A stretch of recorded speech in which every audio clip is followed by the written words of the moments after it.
Welcome to the All New Marvel Roundup, your weekly guide to the Marvel Comics of the week. I am Phil, and with me as always is... Charlie, yes sir. Alright, before I get into my books this week, I want to give a big shout out to my coworker, Krista Weaver, and her boyfriend Rich. Sorry Rich, I don't know your last name, but they shared some goodies out of Rich's loot crate with me. I got some Marvel Comics shoelaces and a decal, like the white decals. It's the Avengers team from Age of Ultron. It's pretty cool. But Sweet. Thank you guys. Alright, let's jump in. All New X-Men 41. This could be the last issue. I'll tell you why in a little bit. Maria Hill shows up and asks the team to take care of a mutant problem. She's like, we don't need a new mutant problem. The world doesn't need a new mutant problem. So they go to Utopia, the former X-Men base. So that was, on Alcatraz. And there's a few mutants hanging out there. Boom Boom, who we talked about last week. Madison Jeffries, who was with Alpha Flight, Mask, Elixir, Karma, and Random. And the two teams fight it out, but they're like, well, S.H.I.E.L.D. came here and attacked us for no reason, and the fight eventually ends when young Jean Grey goes into Karma's head and sees the team really wasn't up to anything. So they go back and tell Maria Hill the mutants got away, and they said that shouldn't be a problem because S.H.I.E.L.D. kind of provoked these mutants. They went after them with no provocation. And they're like, how come the Avengers can set up headquarters wherever they want and no one blinks, but if mutants do it and they're not even doing anything, they're trouble. But then we see that the mutants that were on Utopia have gone back to the Weapon X facility with the All New X-Men. And just like in the last issue of Uncanny, this one says to be concluded in Uncanny X-Men 600. And I'm pretty sure they said that's Bendis' last issue, so I don't know I wonder if they're going to send the Teenage X-Men back, or if Secret Wars is just going to wipe them out, from the present day. But big thumbs up. Let's see. Next, I got Years of Future Past, #1. It's the world of Days of Future Past, but like we were talking about, I told you the other day, I guess time's moving different in different points on Battleworld, because as we'll talk about in Secret Wars 3, Battleworld's supposedly only 8 years old, but all the mutants in this say things have been like this for 15 years. We see an older Kitty Pryde. She's married to Colossus. We see old Wolverine. We see Kitty Pryde and Colossus's daughter. She can turn to flexible metal. We'll see. Her name is Christina. Then we get Wolverine's son also. Magneto is with what's left of the X-Men, and Rachel Grey. Just out of curiosity, what are Wolverine's son's powers? It isn't what you think. He kind of he says something about he's the one who can phase, but he kind of looks like liquid when he does it, and he kind of rips through the blob when he does it. That's weird, because that's the first time that a Howlett didn't have the same power set. Yeah, but I wonder who his mother is. There you go. But we see I guess Senator Kelly is now President Kelly, but he talks about Doom is our overlord, and about how he won't reward Doom's generosity by letting the freaks riot in the street and stuff. But so I didn't even realize this. At the end of the issue, there's a new Sentinel sent after the X-Men, and it looks like the armor Doom was wearing in the first Secret Wars, without the cape, with that bulky chest thing. Oh. I don't know if Kelly's trying to kiss butt, but again, thumbs up on that one. And to round out the X-Men block, I got X-Tinction Agenda #1. This takes place, of course, during the X-Tinction Agenda. I think that was Uncanny X-Men 270, 272, and then X-Factor and New Mutants crossed over with it. We see Havoc and Wolfsbane trying to keep peace on the island because like there's some kind of plague tearing through the mutants, but and they're rioting until Charles Xavier shows up and tells them they need to calm down and we'll figure this out peacefully. But then we see that it's not Charles Xavier, it's Mystique. And I guess some of these timelines are like branching off, so they're not exact duplicates of what originally happened, because they're all saying how, oh, well, we can't let them know that Xavier's dead. But meanwhile, at this point, I think he was in space on like with the Shi'ar. He wasn't dead. Maybe they thought he was dead. Yeah, but they call the X-Men for help, and the Baron of this territory is Rachel Gray. Oh. Yeah, and she says, I can't help you. If we send anyone in, even our healers, you're going to run the risk of this mutant plague, like, running rampant in other territories. So Havoc and the others are like, well, if they're not going to help us, we're going to go get the people who can help us. So they actually go and invade, I was going to say the X Mansion, but it says the location is X City. While they're in the middle of playing a baseball game, like the good old days. Thumbs up. Alright, I'll get to my Iron Mans. Superior Iron Man number 9. Did you say you flipped through this one? I did flip through that, yeah. Okay.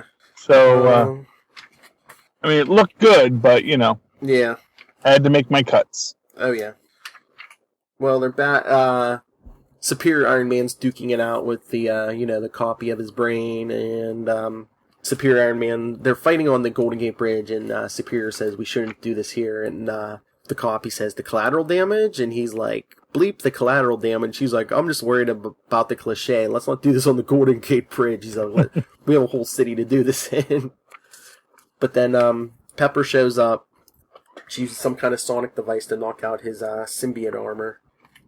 They all go back, and I like what he says in the end about that. Oh, yeah. But did you see, like, the copy of the armor? I mean, the copy of Tony Stark says, he says, I wouldn't even want his body. He goes, I know what he's been up to. There isn't enough bleach in the world.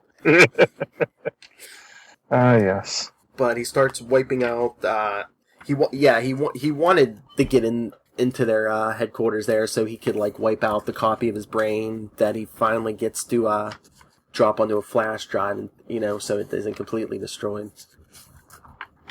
And yeah, so Tony's armor backs up, but he tells Teen Abomination that his mother is alive. I guess she was in a coma. Yeah. And I guess that gets rid of the guilt Teen Abomination had, so he turns back into his human form. Yeah. Yeah. Although I have to say, how advanced are the flash drives in the Marvel Universe? Although, as you may recall, they backed up Optimus Prime once on a 3x5 floppy. So yes, they did. Well, this is a Tony Stark flash drive, so yeah. So these are really advanced floppy. Yeah, but Tony's gonna get away, and Pepper's like, yeah, you can go. She's like, but, I let everyone know what you've been up to, so she goes, you can still manage to force your arrogant vision onto the world, but you will do so broken, unloved, and completely alone. And they just show him sitting in a dark room by himself with does he have a bottle of booze? Yeah, I think so. Then it says, all there is Secret Wars. Yeah. So that could be the last issue. Thumbs up. Yes. And then my other Iron Man was Armor Wars 1. This one was kind of different. I was hoping this was going to, set during the time of the original Secret Wars, but this is like nothing we've seen before. Mm-hmm. It takes place in, I believe this city is Technopolis, and for some reason, everyone needs to wear armor in this city to survive. I don't know if there's something wrong with, the environment or the atmosphere. In the solicit, they said there was some kind of disease that swept through Technopolis, and now everyone has to, Yeah. Who knows, maybe it'll tie back to that Warlock techno-organic virus thing, or something like that. But we see this city's version of Spider-Man in the beginning. He even has to wear armor, but it's not Peter Parker, it's Peter Urich. Yeah. Yeah, and we see Tony and Pepper. I guess I don't know if they're married, but they're at least in a relationship. And then they show the local precinct and the local Thor, who's wearing armor, of course, but I don't know if that's where he gets his power or not. But the local Thor is Jim Rhodes, and it looks like he's working with Happy Hogan. And of course, Tony's the Baron of this territory, and they show his brother Arno. It's a version of the. I don't know if he's just in shadow, but Arno's wearing a version of the 2020 armor, but it looks all black and gold. Go Steelers!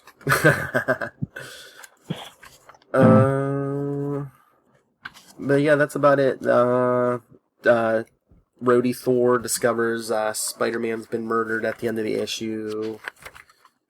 And to be continued. Thumbs up. Thumbs up. I was a little disappointed it wasn't the original Armor Wars, but it was pretty good. Alright. Yeah. And my last book on my own, my pick of the week, Amazing Spider-Man, Renew Your Vows, #1. The issue begins with the preview we saw with them in the kitchen. And it seems somebody's going around. Well, heroes with powers are going missing, and then they later discover that Punisher, Moon Knight, and Night Thrasher have been killed. Yeah. So Spider-Man goes to Avengers Mansion, and like just about everyone who's left is there. And I don't know what point in history this is supposed to take place, but Spider-Man's like, I have a family, I need to protect them because people are getting killed, and Iron Man says, you could have always been an Avenger. He goes, it's just your whole secret identity you haven't trusted us with.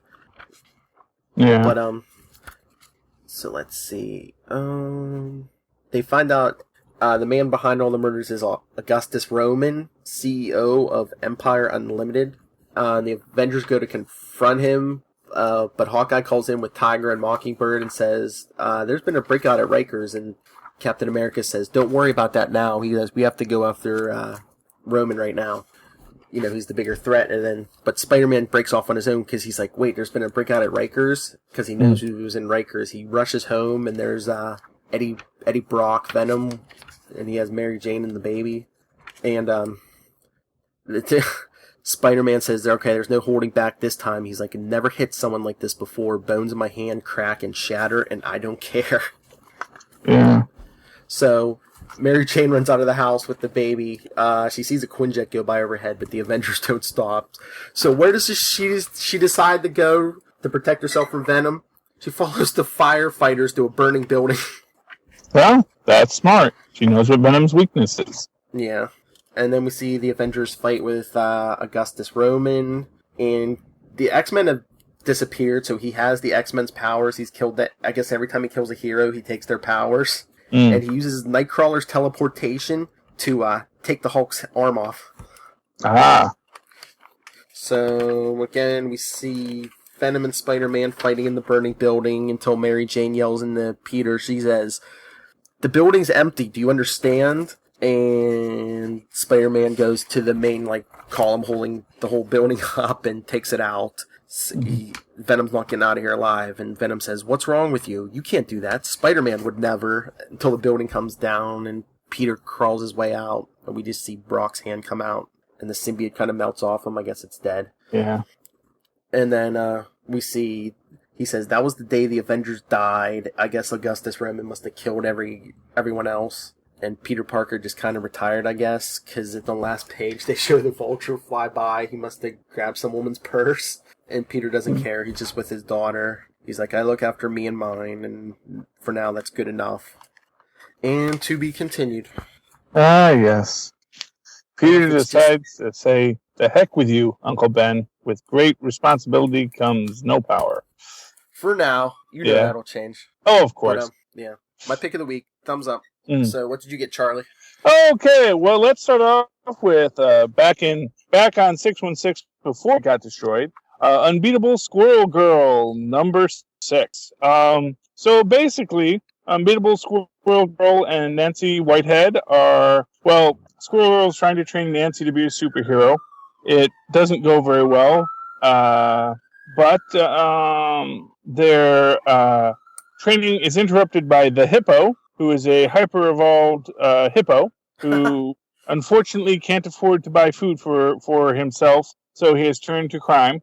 And when Doreen goes to stop him, the chipmunk shows up and stops the hippo instead.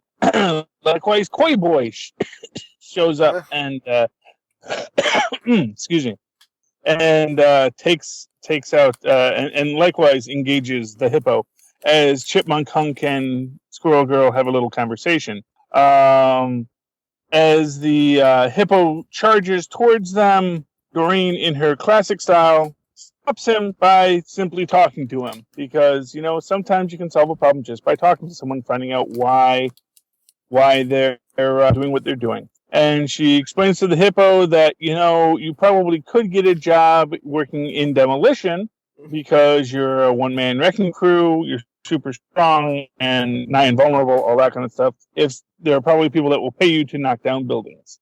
So the hippo agrees to give that a try and not rob banks for a little bit. Meanwhile, Nancy Whitehead points out to Doreen that Koi Boy and Chipmunk Hunk are in fact their classmates because it's just a domino mask. How can you not see through that? Good point, Nancy Whitehead. They all hang out. Turns out that Koi Boy can talk to fish and will grow to the size of his container slowly. I don't quite know what that means. And Chipmunk Hunk and Squirrel Girl discuss the joys of being able to talk to rodents. And Nancy's feeling a bit left out because, of course, she's the one person in this group who can't talk to animals. This is a very interesting take on the classic comic book trope of, the superheroes all went to the same school, as luck would have it, sort of like Dr. Doom and Reed Richards. So, except here they're all already superheroes and all just hanging out. Doreen suggests that Nancy might be able to talk to animals, just never figured out what animal she could talk to because she may not have come into contact with them. So they go to the zoo and they try talking to various animals. And Nancy's getting no success when all of a sudden lions escape. And just as Doreen's about to deal with it, Girl Squirrel shows up, which is a little squirrel in a red and gold costume who beats up the lions, throws them back in their cages, and suddenly the world is a Twitter about Girl Squirrel.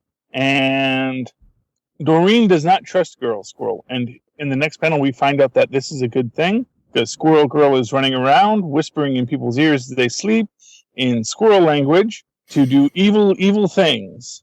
And Girl Squirrel's about to do this to Nancy when, of course, Mew, her cat, shows up and scares off Girl Squirrel, though why Girl Squirrel would be scared of a cat when she fought lions in the last scene, I'm not quite sure, but maybe that'll come up later. Nancy's still feeling bad that she can't talk to animals when she looks out the window, and there is chaos in the streets. Buildings are on fire, people are shouting and fighting. I don't know if that's because of the whispers of Girl Squirrel or if this is the prelude to the incursion, but we'll find out next month. Thumbs up to the book. As always, a great read for Squirrel Girl. She's fun. She's funny. She points out the tropes of superheroism without actually being negative on them. Really, it's just a fun book. It's a great read for Squirrel Girl. Next, getting to Battle. 8 Avengers versus X-Men. Giant size #1. This is just fascinating because, of course, this does absolutely take place on Latverion, on Battleworld. Marvel is a place there. We don't know who the Baron of Marvel is, though, so that might prove to be interesting later. You basically have your short vignettes of the X-Men and the Avengers fighting. First, Magic is upset because Tony melted one of her toys, and so she conjures her demons to defeat Tony and the Avengers. And of course, to defeat Tony, and the Avengers come in to help, while the X-Men all sit around chuckling at that. Meanwhile, Blob and Toad are walking. Next scene, sorry, because we finished that one after Magic has to go home for dinner. The next scene, the Blob and Toad are walking down the street, and they're hungry. Iceman is selling ice cream. Captain America is selling hot dogs. They decide to go to get hot dogs, but then Iceman expands his ice cream cart to include a grill to sell hamburgers, and basically the Avengers and the X-Men start to try to outdo each other to sell whatever they want. Iron Man eventually winning with an entire food truck with food replicator, which then results in Storm making it rain on them, so everyone has to go back to the X-Men's food cart. But then the Hulk eats all the food. Another fight starts, and you get your basic battle royal of the kids when all of a sudden new people move into town and go to the old Richards place. And who is it? Why, it's twins. And both Cyclops and Captain America say, twins are super cool. We could use a set of twins, and they both call dibs. And I'm sure we'll find out what that's about next month in Little Marvels vs. X-Men. Thumbs up all around. Always great to read about the Little Marvels. The X-Men Avengers fighting it. I love it because it's fun, it's exciting, and in its own way makes for a love. I know it's based off of the Avengers vs. X-Men crossover, but it also always makes me think of the fact that Avengers and X-Men, two different studios, and having them fight just seems like a great little proxy for. Okay, my last book I read by myself. I said I wasn't going to buy it. I bought it anyway. Secret Warriors Battleworld #2. And why did I buy Secret Wars Battleworld #2? Because the first story is Blade versus Count Duckula, featuring Howard the Duck. And it's a great Blade. It's the 1970s Blade. It's not the later Wesley Snipesy Blade. It's the old school, very 70s looking. He's got like this big leather, but like brown leather jacket, pockets, and the goggles, and he and Count Duckula are fighting, and they of course smash into the bar where Howard is, and Howard attacks Blade because it's one of these crazy hairless apes have gotten loose in Quack City, and while they're fighting, because of course Howard is a master of Quack Fu, because it's all in continuity, man. Remember that. All in continuity, as I used to say. And meanwhile, Count Duckula has summoned his minions, so there's an army of vampire ducks that they now have to fight, and they hold their own. And but just as Count Duckula thinks he's going to win, Blade Duck, who is dressed in the Wesley Snipes outfit, shows up and stabs Count Duckula in the back. Or actually, they're calling him Count Duckula, not calling him Count Duckula, but stabs him through the heart, killing Count Dracula, who is a duck. So Duck Blade's work is done there. It's always great when the heroes of the book are completely superfluous to their own victory. Blade and Howard walk off and get into a little conversation where Howard says he's hungry, asks Blade if he wants to get something to eat, and Blade says, what, like breadcrumbs? And Howard says, that's really offensive. What if I asked if you were in the mood for watermelon? He says, oh, I didn't realize it was like that. He says, yeah, well, now you know. So a great fun story. Again, fun stories. And again, much like Marvel, it's all in continuity.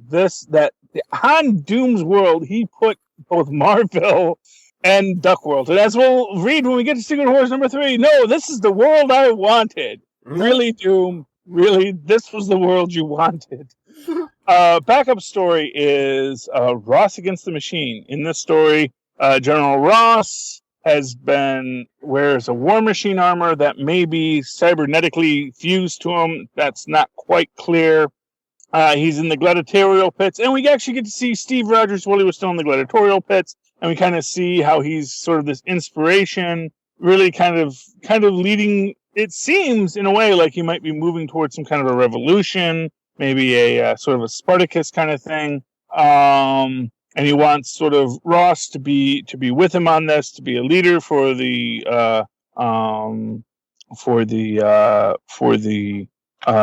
gladiators. That is not his plan. He only wants to eventually kill who killed his daughter, as he says. which where it's implied it was the Hulks in the Greenlands, but they then say because Taskmaster's getting upset because he feels that both Rogers and now Ross is making it hard to keep control over the gladiators. And Arcade, who is not too fond of being taken to task by Taskmaster, basically informs Ross that Taskmaster is the one who killed his daughter, and then Ross basically completely annihilates Taskmaster, and he gets eaten by zombies. However, as Ross stands there, he makes the point that he knows that Taskmaster didn't kill his daughter, but he says, "But you did kill my daughter. This whole world killed my daughter. You all did. Taskmaster, Arcade, and Doom." And it gives the impression that he plans to lead this revolt as everyone's shouting, "War Machine, War Machine." You can see Doom in his throne watching this gladiatorial combat, not too happy, and crushes the glass of wine that he was drinking. I'm going to give it a thumbs up. Like I said, I wasn't going to buy it because I said, is it really that important? But you know what? Pulled me in with Howard, stuck around for War Machine. Both stories well worth it. And like I said, maybe there's more going on in these stories than we're led to believe. Okay. Now, what do you want to do next? Secret Wars 3 or Future Imperfect? Future Imperfect. Okay, now Future Imperfect is my pick of the week. Now, part of that has to do with what was set up in Secret Wars 3. I don't know if it'd be as powerful without having first read Secret Wars 3, but honestly, it's a really good story, a really well-crafted tale, and I'm kind of mad that they gave us the preview of it, because if I hadn't read the preview, everything about the first part of it would make you think that is Odin. Yeah. And you'll notice they even have him speaking with an Asgardian accent. Mm-hmm. The letters are the that script letter that they make all the Asgardians talk in. So it's great that Bruce Banner knows how to fake an Asgardian accent. So for those of you who didn't read it, basically Ruby Summers, who I'm guessing is got to be the daughter of Scott Summers and Emma Frost, because she's got blonde hair and she turns herself into Ruby Quartz, or she is Ruby Quartz. I'm not quite sure if she has a human form to transform into, but she also has optic blast, so it's sort of like a cross between the diamond power and the optic blast power. And she comes across a being in the desert who tells her he is Odin, that before Doom took power, he was the god above all gods, and now, that was a very long time ago, yada, yada, yada. She decides that, if this is really Odin, he would be very useful for them in their fight against Doom. So the fight against the Maestro, who's the Baron of Dystopia, which is one civilized section in the Greenlands. She takes him into the rebels' secret headquarters, and of course, nope, not Odin. His name is Robert Bruce Banner, though nowadays people call him the Maestro. And just to make my comment about Hulks and hair, Robert Bruce Banner has a full head of hair. Maestro is balding. Why? Why does the Maestro see himself as bald? And see, because that's the thing about facial hair in Hulks or any of the hair in Hulks, is that, all Hulks are essentially the representation of their deeper psychological selves. And so for the Maestro, he sees himself as bald with a beard. And maybe that might be a little slight from Banner to the Maestro, that, Banner gets to keep his hair and the Hulk doesn't. So the Hulk, he's fighting the rebels, who are completely outmatched because he is the Maestro. But then they meet the boss. And who is the boss? The Thing, which is just such a great little M. Night Shyamalan twist at the end. Mm. And it's particularly interesting to me because when we get to Secret Wars 3, the Thing is the one member of the Fantastic Four who's not accounted for. And looking at this Thing, they didn't do anything to him to make him seem older. He's not got any scars. He doesn't have anything to make you think, oh, this is an older Thing. He's not like a significantly more mutated Thing, like if he was the big spiky Thing or something. He just looks like this regular Thing we last saw at the end of at the end of Secret Wars 1. So it makes me wonder, is this the thing from the lifeboat? And he is here. He is here now because, of course, he wasn't in Secret Wars 3. Like I said, my pick of the week, definite thumbs up. What did you think of it? Oh, yeah, I loved it. Thumbs up. I love that ending. Yeah. Do you think that's an advantage of the Thing's mutation, that maybe he doesn't age? Well, that's interesting. I mean, it's certainly a possibility. However, usually at various times when they try to give him something, I mean, in the NC2 universe, he's actually missing an arm and a leg. He actually has like a cybernetic arm and leg. And actually in one very, speaking of Hulks and hairs, in actually one of Hickman's last stories with the Hulk, I think it was Hickman's last one. Yeah, I think it was Hickman's last story with the Fantastic Four. He actually had aging, and he grew. This is Hickman's story. I think maybe he could be growing a beard if you wanted him to grow a beard. So I'm going to go on a limb and say that is not an old thing, but that may change. Because I do think the Thing was in some later dystopia timeline stories, the Thing was still around and was an enemy of the Maestro. But like I said, given that we don't see what happened to the Thing in Secret Wars, it makes me wonder. And let's get to Secret Wars 3 then, shall we? Oh, yeah. Okay, so Secret Wars 3. What did you think? Big letdown of a book or no?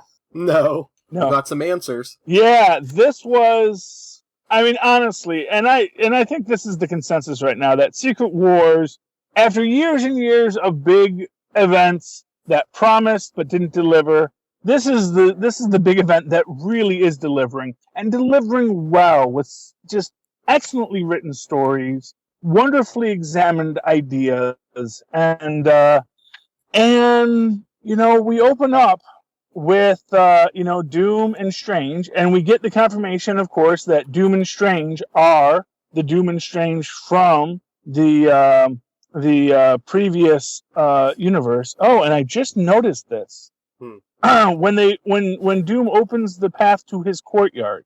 Okay. That's the machines that they built, that he and Molecule Man built. Oh. And of course we see that Molecule Man has been frozen. He's in some sort of stasis. And this goes to what is my current theory on Doom and Battleworld. Are you ready to have your mind blown? Oh yeah, give it to me. The multiverse wasn't destroyed. The Beyonders weren't destroying the multiverse. And that is what Doom realizes when he gets that look of shock and fear in the last Avengers book that we saw him in, as he's battling the Beyonders. That's what he realized, that it wasn't the end of all things. The Beyonders weren't destroying everything. And he realized that he wasn't going to get to be God. Except what he did, he used the same plan, which was to stitch the worlds together. But rather than a bunch of dying universes, what he did, and this is my theory, if Battleworld ends, basically these universes are going to expand back out from Battleworld. They're going to go back to being whole dimensional multiverses. A Big Bang. Essentially, yes, like that. But because what I'm thinking is that basically what Doom did was he basically took bits of these universes and sewed them together. And that's why Molecule Man is static.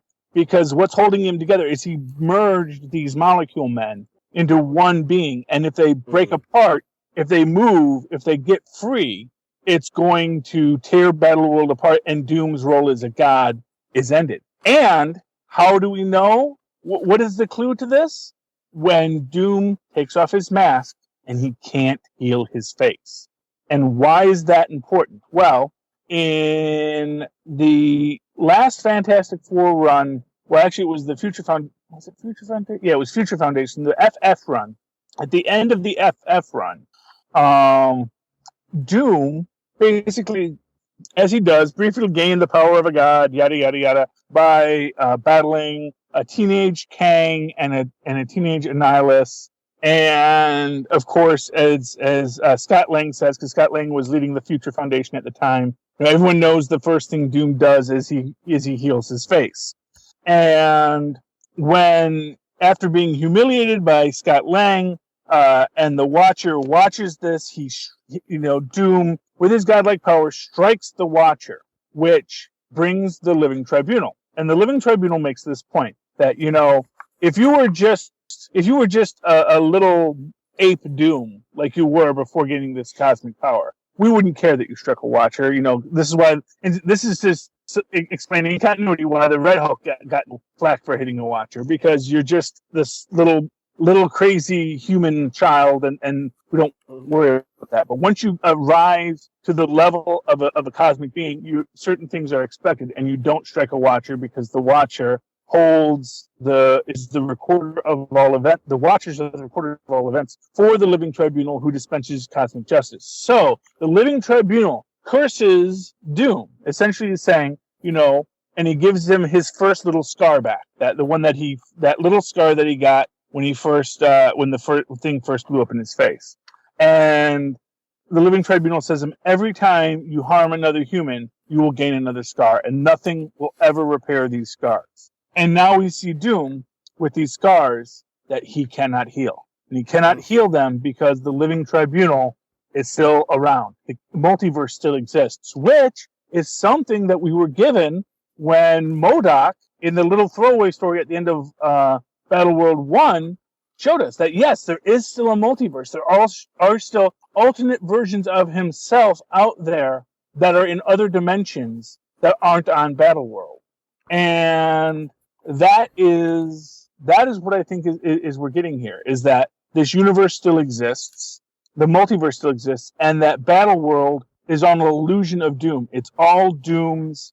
Essentially, it's Doom. Basically, when Doom couldn't be the hero for the universe, he decided to destroy, essentially make everyone think the universe was destroyed, and knitted the universe back together, or knitted his Battleworld together like he had planned to, even though he didn't have to. And I think that's what's going to be the end result of Secret Wars, is that it's going to be revealed that Doom didn't save everyone. He doomed them all to live on Battleworld. And that is, incidentally, as you had previously said, why I think we're getting these different timelines where it's been around for 8 years, but people say, well, it's been like this for this. It's, the year 2099 and the 2099 world, which means that there's thousands of years of history. And there is, of course, Old Man Logan, which, exists also in the future of a 616 timeline. And the reason is because all these places had these histories because they were all complete and full universes before Battleworld was created.